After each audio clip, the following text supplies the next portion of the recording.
देश में आम जनता की लगभग 90% जो कमाई है वो बिना बंदूक के लूटी जा रही है। आज हमारी कमाई का 60% से ज़्यादा हिस्सा हम टैक्स के रूप में देते हैं। बीमार हो गए तो अपोलो, सहारा जैसे बड़े बड़े मल्टी स्पेशलिटी हॉस्पिटल ये हमारी कमाई को लूटने के लिए बैठे हुए हैं। के लिए कुछ व्यवस्था कर देते हैं कम फीस में, बाकी तो शिक्षा और चिकित्सा के नाम पे बड़े बड़े माफिया स्कूल और हॉस्पिटल चला रहे हैं और बची हुई 40% कमाई लूट रहे हैं। चाहते हैं कोई हमारे बीच से कोई आम आदमी खड़ा हो और उसको हम इस तरीके से ऊपर पहुंचाएं कि वो सबका कल्याण करे। वर्क कर रहे हैं नेता लोग, क्या होता है गाड़ी से उतरते नहीं है, बड़ी बड़ी भीड़ रहती है, मिल नहीं पाते। अभी आप विधायक जी के पास चले जाओ, ऑफिस पे जाओगे कि है ही नहीं विधायक जी, तो मिल ही नहीं पाओगे। सेवक की भावना से जो आदमी निकला हुआ है उसका सपोर्ट करना ही चाहिए, समझे। अभी जो नेता हैं बड़े बड़े पैसा खर्च करके जो चुनाव लड़ते हैं उससे तो अच्छा है बिना पैसे के हर आदमी से जनसंपर्क करके अपनी।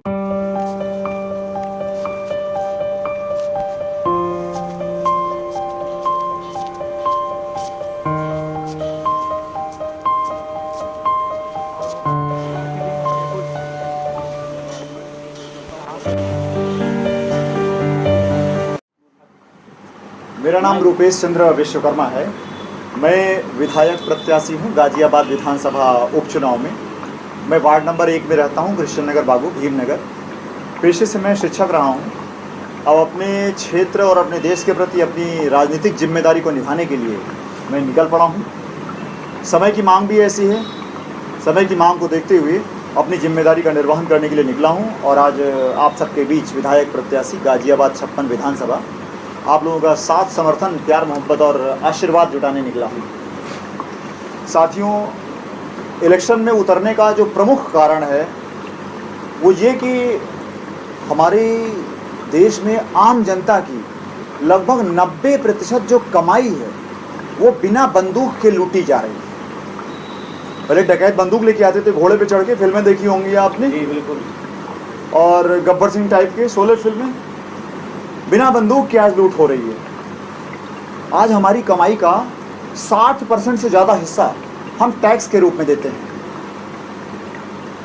ताकि हमें अच्छी शिक्षा मिल जाए, अच्छी चिकित्सा मिल जाए, अच्छी सुरक्षा व्यवस्था मिल जाए, सड़क व्यवस्था मिल जाए, साफ़ सफाई व्यवस्था मिल जाए। लेकिन ऐसा नहीं हो रहा है। 60% जो हमारी कमाई है वो टैक्स में जा रही है। बची हुई 40% कमाई को हम फिर से अपने बच्चों की पढ़ाई के लिए प्राइवेट स्कूल में लुटा रहे हैं, खर्च कर रहे हैं। और अगर बीमार हो गए तो अपोलो, सहारा जैसे बड़े बड़े मल्टी स्पेशलिटी हॉस्पिटल ये हमारी कमाई को लूटने के लिए बैठे हुए हैं। ये तो भला हो ऐसे डॉक्टर साहब लोगों का जो हमारे बीच में गलियों में मौजूद हैं और बहुत कम पैसे में हम लोगों का इलाज कर देते हैं। देश के जो असली भगवान हैं, डॉक्टर्स को कहा गया है, तो वो असली भगवान यही लोग हैं। भला हो उन छोटे छोटे स्कूलों का जो जहाँ सरकारी स्कूल नहीं है वहाँ पर वे लोग बच्चों की शिक्षा के लिए कुछ व्यवस्था कर देते हैं कम फीस में, बाकी तो शिक्षा और चिकित्सा के नाम पे बड़े बड़े माफिया स्कूल और हॉस्पिटल चला रहे हैं और बची हुई 40% कमाई लूट रहे हैं। और यदि आप कहीं किसी प्राइवेट कंपनी में काम करते होंगे तो आपके काम के बदले में आपको वेतन 8 से 10 हज़ार रुपये दिया जा रहा है अधिकतम, जो आपके असली वेतन का आधा है। तो हमारी कमाई पढ़ाई के नाम पे, दवाई के नाम पे, काम के बदले कम वेतन दे करके, टैक्स के नाम पे बुरी तरीके से लूटी जा रही है। हमारी कमाई का महज 10% हिस्सा बचता है जिसको हम अपनी थाली में खाते हैं। हमारी थाली में बहुत रोटी तो होती है, सलाद नहीं होता है। सेब तब खाते हैं जब हम बीमार होते हैं, ऐसा है कि नहीं है? सेब हम तभी खाते हैं जब हम बीमार होते हैं। तो साथियों, ये जो लड़ाई है ये अपनी कमाई को लूटने से बचाने की है। मैं इस लूट के खिलाफ, इस लूट से अपनी कमाई को, अपने देश की कमाई को बचाने के लिए निकल पड़ा हूँ और इसमें आप लोगों का साथ, समर्थन, प्यार, मोहब्बत, आशीर्वाद चाहता हूँ। बहुत बहुत धन्यवाद।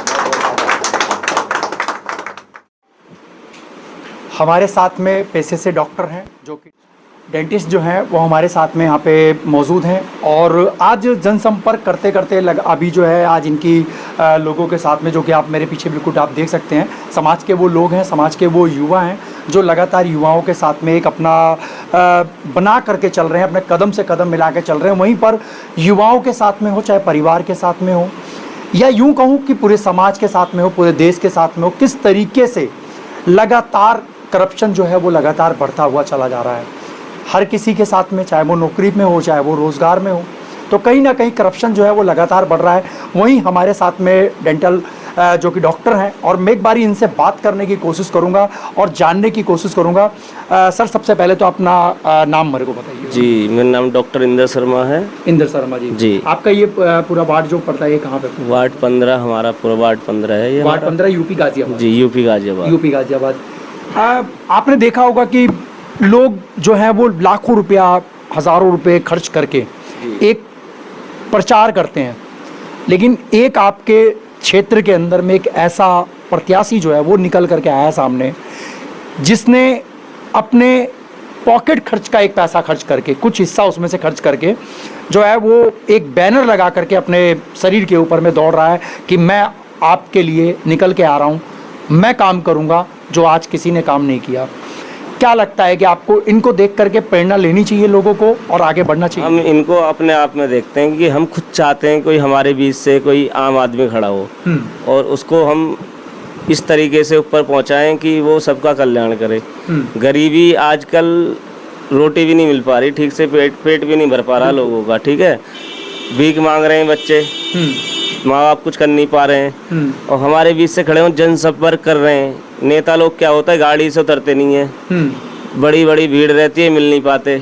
अभी आप विधायक जी के पास चले जाओ, ऑफिस पे जाओगे कि है ही नहीं विधायक जी, तो मिल ही नहीं पाओगे। लेकिन आम आदमी हैं ये, अगर खड़े होंगे, इनसे कोई भी मिलना चाहेगा तुरंत मिलेगा, और तुरंत इनके पास तक शिकायत भी जाएगी। कोई अगर किसी चीज की भी जरूरत है तो तुरंत समाधान होगा। जनसंपर्क जो होगा उनसे फेस टू फेस हो जाएगा। हम चाहते हैं कि हमारे बीच का ही ऐसा कोई हो जिससे हम जनसंपर्क अच्छी तरह हो सके और हम अपनी बात डायरेक्ट उन तक पहुंचा सकें। तो इसलिए हम चाहते हैं कि इनको अच्छी तरह बनाया जाए और सभी लोग मिलकर, बिल्कुल सब लोग सम्मान करें और बढ़िया तरीके से इनका सपोर्ट करें और विजयी बनाएं इनको, विजयी बनाएं, जिता करके भेजें यहाँ से। बिल्कुल बिल्कुल, बहुत अच्छी बात कही आपने। ये देखिए, मैं दो चीज़ें मैं आपको बताता हूँ कि सबसे बड़ी बात होती है क्रांति। जैसा कि मैंने आपको अपनी वीडियो के माध्यम से लगातार, मैंने पहले भी आपको बताया कि क्रांति लाने की ज़रूरत है। देखिए, पैसा तो कोई भी खर्च कर देगा, अपनी सहूलियत के लिए पैसा खर्च कर दे, लेकिन अपने पॉकेट का पैसा खर्च करके आप लोगों के लिए अगर कोई काम करे तो सबसे बड़ी बात वो होती है। अपने पॉकेट से पैसा वो खर्च करके, जिसने कुछ पैसा, कुछ अंश अगर खर्च करके, वो भी बैनर लगा करके अपने कपड़ों के ऊपर में और समाज के से मिलने चल देता है, तो शायद वो एक गांधी जी थे जिन्होंने सत्याग्रह का रास्ता चुना, और आज देश जो है वो आप समझ सकते हैं किस तरीके से, यूं कहूं कि सोने की चिड़िया जो लगातार आप लोग कहते हैं और आज भी इसी को कहते हैं कि भारत देश जो अपना है वो इन्हीं लोगों की वजह से आज जो है वो बना हुआ है और बचा हुआ है। लोग आज इसका सम्मान करते हैं। यही नहीं, बाहर विदेशों के अंदर में भी आज ये जाना जाता है। वहीं हमारे साथ में कुछ युवक भी जुड़े हुए हैं। क्या नाम है आपका? सूर्यवान। क्या काम करते हो आप? कोई क्या काम? पीओपी का काम करते हैं। तो आप लोग सभी जने भी साथ में काम ही करते हैं। तो क्या लगता है आपको कि आपके बीच से अगर कोई युवा निकल करके आए और बने, आपका प्रतिनिधि बने और आपका काम करवाए और आप लोगों को सही सुविधा दे दो, कैसा लगेगा? बिल्कुल सही। और ऐसे लोगों को निकलना चाहिए बाहर।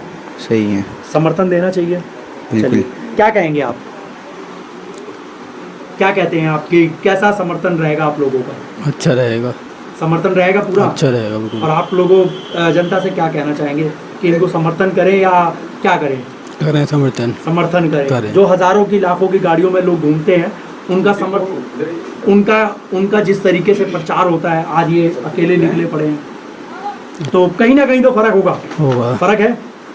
हमारे साथ में सर जुड़े हुए हैं। सर, सबसे पहले तो आपका स्वागत है हमारे चैनल पर। सर, सबसे पहले आप अपना नाम बता दीजिए। संजय सिंह। सर, क्या लगता है आपको कि एक बिल्कुल सही है, अकेले है जो है वो, हाँ, एक समाज सेवक की भावना से जो आदमी निकला हुआ है उसका सपोर्ट करना ही चाहिए, समझे। अभी जो नेता हैं बड़े बड़े पैसा खर्च करके जो चुनाव लड़ते हैं, उससे तो अच्छा है बिना पैसे के हर आदमी से जनसंपर्क करके अपनी बात रख रहे हैं, दूसरे की सुन रहे हैं, और ऐसे लोगों को आगे बढ़ना ही चाहिए। बिल्कुल। अच्छा, इसके अंदर एक बात और निकल करके चली आती है कि अगर इनके पास में भी पैसा होता और ये पैसा लगा करके हजारों की गाड़ियों में जा करके प्रचार करते, तो क्या लगता है आपको कि आपका काम होता? इनमें और उनमें फिर फर्क नहीं होता। यही फर्क का एक अनुमान लगाना है जनता को, इसी फर्क का। बिल्कुल, इन्हें जिताना है और ये साबित करना है कि बिना पैसे के भी चुनाव जीता जा सकता है। बिल्कुल। और जो करोड़ों रुपए की जो हानि हो रही है, बर्बाद हो रहा है, ये सब चीजें कहीं ना कहीं सीख लेने की जरूरत है। सीख लेने की बहुत जरूरत है। ये सीख होना भी चाहिए। आज ये अगर ये ऐसे जीत रहे हैं तो कल को अगला जनसेवक और खड़ा होगा और फिर बिना पैसे के ही, और बिना पैसे के वो इलेक्शन देखने के बाद में वो जीतेगा और करेगा और समाज के लिए काम करेगा। और सबसे बड़ी बात ये है कि समाज के लिए जो काम करने के लिए जो आते हैं, समाज के लिए जो आते हैं, उन्हीं लोगों का समर्थन भी होना चाहिए। अगर आज करोड़ों रुपए, और जब चुनाव आता है, जब इलेक्शन होते हैं, तो ना जाने एक एक विधानसभा के अंदर में कितने लाखों करोड़ों खर्च हो जाते हैं। अगर वो पैसा बचेगा तो हमारी शिक्षा व्यवस्था के ऊपर, हमारे उस समाज के लिए काम आएगा, हमारे विकास के लिए काम आएगा, हमारे जो आज की जो सुरक्षा व्यवस्था को लेकर के जो देश के ऊपर में सबसे बड़ा एक सवाल बनता है कि हमारी सुरक्षा व्यवस्था महिलाओं की लेकर के, देश की लेकर के, अगर वो पैसा अगर काम आ जाए तो शायद जो पैसे की बर्बादी इलेक्शनों में करोड़ों रुपए के, अरबों रुपए की जो हो जाती है, शायद इसको रोकने के लिए शायद ये पहल जो इनकी होगी, शायद मैं अभी कह रहा हूं कि इस दुनिया के अंदर, हमारे भारतवर्ष में तो ये पहली बार मैं इनका देख रहा हूं। और मैं एक बारी आप लोगों से कहूंगा कि इनके लिए एक बारी जोरदार ताली होनी चाहिए और इनका जो अभिमान है वो हमेशा बना रहना चाहिए कि ये इन्होंने इस तरीके का गर्व किया। और हमें गर्व है इनके ऊपर कि इन्होंने एक ऐसी ठानी बात कि आज वो निकल पड़े हैं समाज को और समाज को दिखाने कि मैं अकेला भी कम नहीं, चाहे जहां ढूंढो हम किसी से कम नहीं। हमारे साथ में वो शख्स हैं जो ब्लाइंड के लिए काम करते हैं, उन लोगों के लिए काम करते हैं, उन संस्थाओं के लिए काम करते हैं और एक अपनी संस्था चलाते हैं। उस संस्था के तहत आज हमारे साथ में मिस्टर विजय प्रताप जी, जो कि दिल्ली से है और आज यहाँ पे गाज़ियाबाद में इसी दौरान जनसंपर्क के दौरान जिस तरीके से आपको मैंने बताया कि एक वो विधायक जो लगातार संघर्ष कर रहे हैं वही हमारे बीच में थे और उनके समर्थन में आज ये उतरे हैं और लगातार लोगों के साथ में ये मिल रहे हैं। एक बारी हम लोग इनसे जुड़ते हैं और जानने की कोशिश करते हैं कि इनके विचार क्या हैं और जिस तरीके से आप काम करते हैं, एक भावना, एक इंसान के प्रति क्या भावना होनी चाहिए, एक समाज के प्रति क्या भावना होनी चाहिए, तो हम लोग एक बारी जानने की कोशिश करते हैं। सर, आपका बहुत बहुत स्वागत है हमारे चैनल पे। जी हाँ, थैंक यू।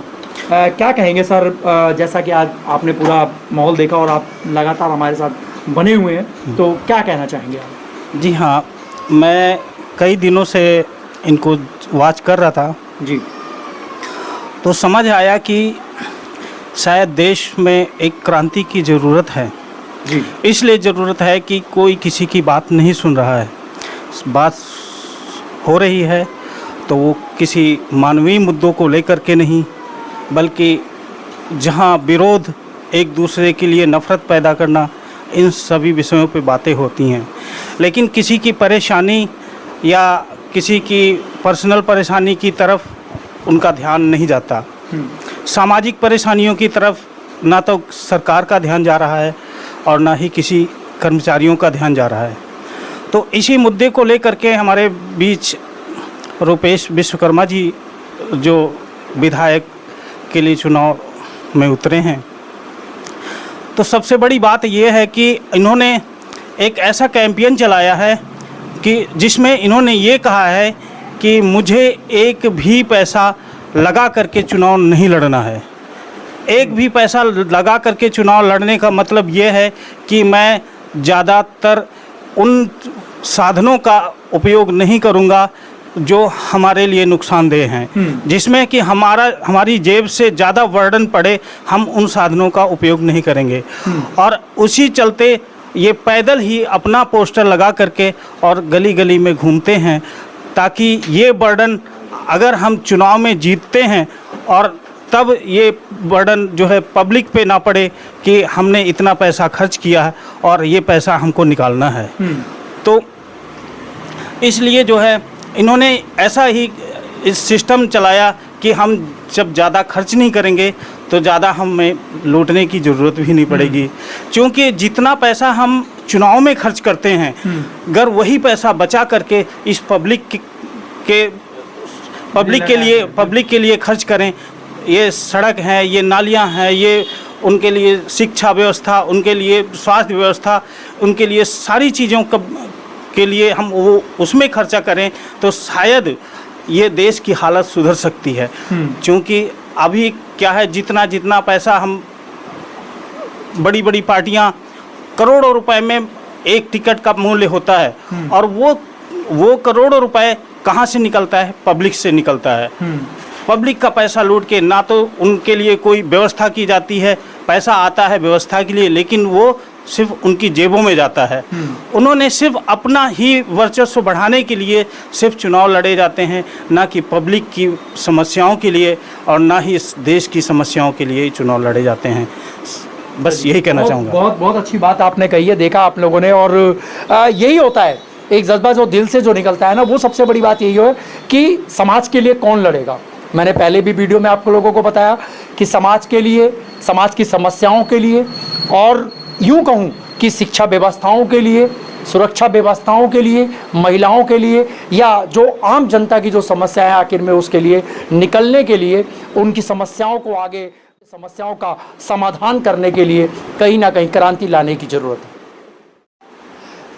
हमारे साथ में मीनू जी जुड़े हुए हैं और लगातार गाज़ियाबाद के अंदर आज जो है वो डोर टू डोर लोगों के साथ में पहुंचे हैं, और एक बारी हम लोग इनसे जानने की कोशिश करते हैं। लगातार इन्होंने अभी आज के जो है वो 4-5 घंटे जो भी है साथ में रहे हैं, और इनको कैसा अनुभव रहा लोगों के साथ में जुड़ना, और लोगों से जिस तरीके से लोगों ने इनसे भी सवाल पूछे और इन्होंने भी कई सवालों के जवाब दिए, एक बारी हम लोग इनसे जानने की कोशिश करेंगे। मीनू जी, आपका बहुत बहुत स्वागत है हमारे चैनल पर। जी, क्या कहना चाहेंगे? आज आप डोर टू डोर लोगों के साथ में उनकी समस्याएं भी आप लोगों ने देखा और सुना, क्या कहते हैं कि अब कैसा एक क्रांति आनी चाहिए? हम बिल्कुल सही सर, क्रांति आनी चाहिए। जैसे आज कहते हैं कि नहीं, सच्चाई रही नहीं गई है, झूठ का ही समाज चल रहा, पर ऐसा नहीं है कि कहते हैं 100 झूठ में एक सच भारी पड़ता है। उसी तरह जिस तरह से आज हमारे बीच में रुपेश सर जो खड़े हुए हैं विधायकी में गाज़ियाबाद से 56 वार्ड से, तो हम आज काफ़ी समय से इनसे संपर्क में भी हैं और आके देखे भी हैं कि वाकई में बहुत फुल मेहनत कर रहे हैं। मैं एक छोटी सी संस्था भी चलाती हूँ, सामाजिक विकास युवा फाउंडेशन, जिसमें मतलब ब्लाइंड बच्चों की कुछ मदद भी करते हैं।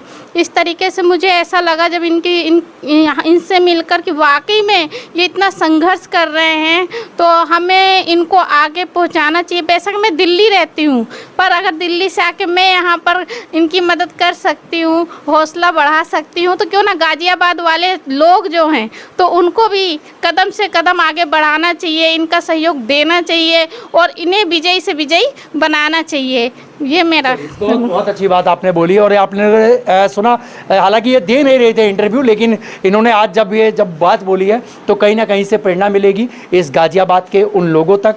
इस वीडियो को ज़्यादा से ज़्यादा आप लोग शेयर कीजिए ताकि उनको भी ये पता लग सके कि जब दिल्ली से आकर के, यूपी में आकर के उनका सपोर्ट और समर्थन कर सकते हैं, तो क्यों नहीं हम यहाँ पर रह करके उनका समर्थन करें, जिसका लाभ हमें आने वाले समय के अंदर में हमें ज़रूर उसको मिलना चाहिए। हमें नहीं मिले तो कम से कम हमारे उन बच्चों को मिले, हमारे उस समाज को मिले, हमारे उस देश को मिले।